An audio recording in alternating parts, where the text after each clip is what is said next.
জাল শিক্ষা সনদ দেওয়ায় সভাপতির পদ হারিয়েছেন বিএনপির এক নেতা। বরিশালের বাকেরগঞ্জের এক বিদ্যালয়ে এ ঘটনা ঘটে। সম্প্রতি সোহাগ হাওলাদার নামে ওই বিএনপি নেতাকে অপসারণের জন্য নোটিশ জারি করেছে বরিশাল শিক্ষা বোর্ড। জেলার শিক্ষা বোর্ড জানায়, অভিযুক্ত সোহাগ বিবিএ পাশের জাল সনদ জমা দিয়ে উপজেলা চরাদি ইউনিয়নের ফজলুল হক মাধ্যমিক বিদ্যালয়ের সভাপতি হয়েছিলেন। তিনি একই ইউনিয়নের বিএনপির সাংগঠনিক সম্পাদকের পদেও রয়েছেন। তাকে অপসারণের তথ্য নিশ্চিত করেছেন শিক্ষা বোর্ডের বিদ্যালয় পরিদর্শক মোহাম্মদ রফিকুল ইসলাম।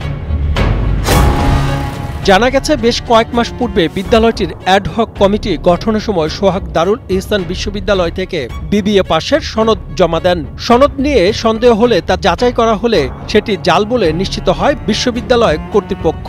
পরে সোহাগ হাওলাদারের সনদটি জাল বলে বরিশাল শিক্ষা বোর্ড চেয়ারম্যানকে চিঠি দেওয়া হয় এবং চিঠিতে জানা হয় যে বছর পাশের সনদ দেখানো হয়েছে তখন বিশ্ববিদ্যালয়ে বিবিএ কোর্স ছিল না। ফজলুল হক মাধ্যমিক বিদ্যালয়ের প্রধান শিক্ষক জানান, বিদ্যালয়ের অ্যাডহক কমিটির সভাপতির পদ পাওয়ার জন্য সোহাগ হাওলাদার বিবিএর জাল সনদ জমা দিয়েছিলেন। তাকে অপসারণের জন্য শিক্ষা বোর্ডের সিদ্ধান্ত চূড়ান্ত জানিয়ে তিনি বলেন, বোর্ডের পাঠানো নোটিশ তিনি হাতে পেয়েছেন। সোহাগ হাওলাদার সভাপতির নাম যখন প্রস্তাব আসছে সেক্ষেত্রে বিধি মোতাবেক আমি কাগজ চাইছি, ডিগ্রি পাশের এবং আইডি কার্ড সেইভাবেই দিয়েছে। সেটা জাল কিনা তো আসলে আমি ওটা বলতে পারবো না। আগে এরকম ছিলই না সার্টিফিকেট, এইবারই শুধুমাত্র ডিগ্রি সার্টিফিকেট আমরা তা প্রথমবার আমি ডিসি অফিসে জমা দিয়েছি সার্টিফিকেট ছাড়াই। পরে যখন সার্টিফিকেট চাইছি আমি চাই ওইগুলো জমা দিয়েছি ফটোকপি। আসলে যাচাই বাছাই করার সুযোগও আমাদেরকে দেওয়া হয় না, বলেও না, আর আমরা ওইটা আসলে চেষ্টাও করি না। জাল যদি হইয়েই থাকে তাহলে আমি বলবো সেটা বোর্ড কর্তৃপক্ষ যে সিদ্ধান্ত নেয়, আর এইটা একটা নৈতিকতার ব্যাপার। এইরকম যদি জাল হইয়েই থাকে তাহলে তো এইভাবে করাটা ঠিক হয় না।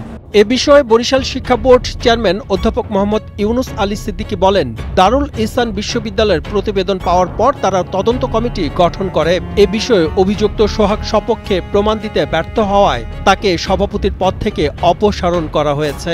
আমি একটা অভিযোগ পাই যে তার সোহাগ হাওলাদারের সার্টিফিকেট দারুল ইহসান বিশ্ববিদ্যালয় থেকে সে পাশ করা 2012 সালে একটা সার্টিফিকেট।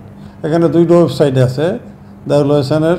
একটা ওয়েবসাইটে দেখা যায় সার্টিফিকেট বের হয়ে আসে সোহাগ হাওলাদারের, আর একটা সাইট আছে সেখান দিয়ে বের হয়ে আসে না।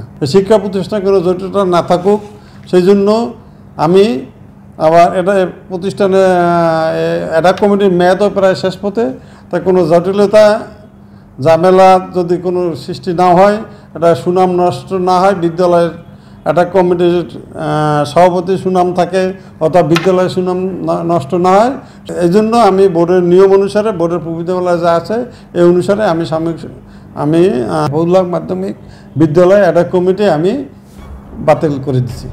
বরিশালের বাকেরগঞ্জ থেকে খান মনিরুজ্জামানের পাঠানো তথ্যচিত্রে ডেস্ক রিপোর্ট, কালের কণ্ঠ।